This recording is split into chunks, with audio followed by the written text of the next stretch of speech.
Welcome to Nursing School Explained. Today I'd like to review this book called Prioritization and Clinical Judgment for NCLEX RN by F.A. Davis. As you are well aware, starting in 2023, the Next-Gen NCLEX will take place. So you need to be ready for these alternate format questions, clinical case studies, and scenarios.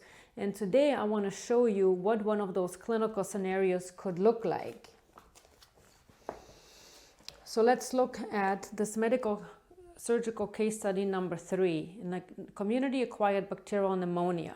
So they always give you a scenario. So this is Miss BW, a 65-year-old female client, presents to the emergency department reporting a productive cough, shortness of breath, and fatigue for the last week. The client exhibits labored breathing, and the nurse detects the odor of cigarettes. The client reports smoking 1 pack a day of cigarettes for 40 years. The initial vital signs are, and then you're going to get some sort of a chart here. So here for vital signs, we have blood pressure 128/76, heart rate 89, respirations 24, O2 set 90%, temperature 102.9, and pain 4 on a 10 scale.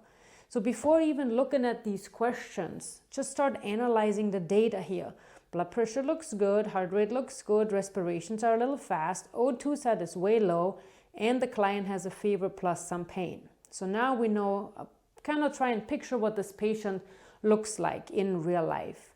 And let's go to question number 1. In addition to the previous information, which priority assessment data should the nurse report to the healthcare professional? So now we're looking at some priority, something that could potentially kill the patient. So sputum is thick and yellow tinged, bilateral crackles in the lower lung lobes, cap refill is fewer than 3 seconds, or loose brown stools ×1.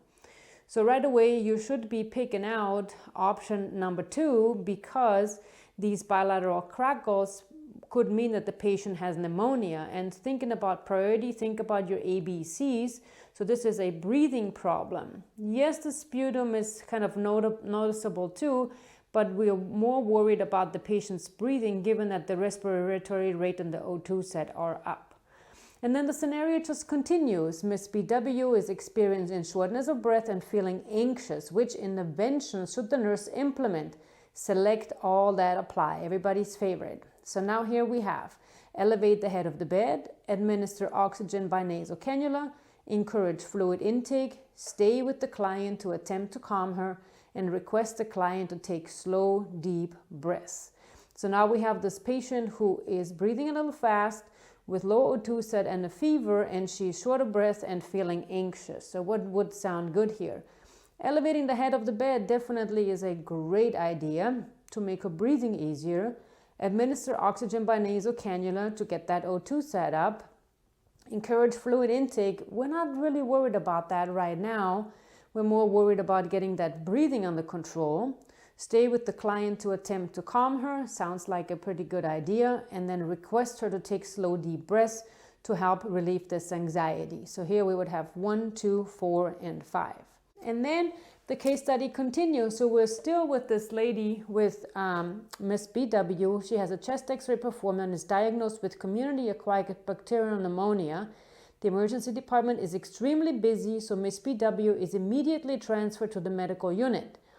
Miss BW is admitted to the medical unit, so you're the nurse now. Which intervention is required to be performed within the first 24 hours according to CMS and TJC pneumonia core measures? And again, select all that apply. You're going to see those select all that apply quite a bit.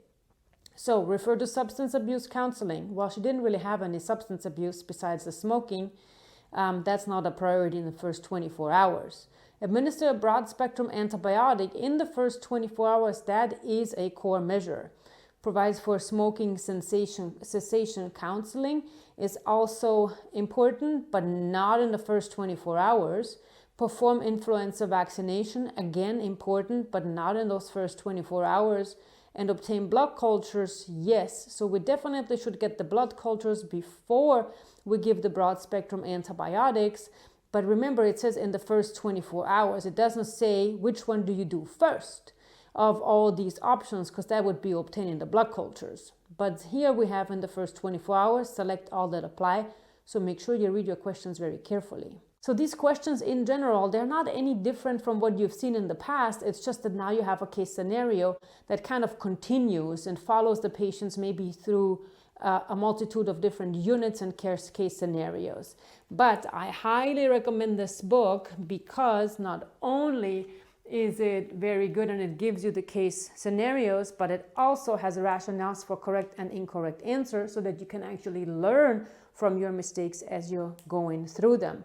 Remember, with code PETRA20, you get 20% off any F.A. Davis products.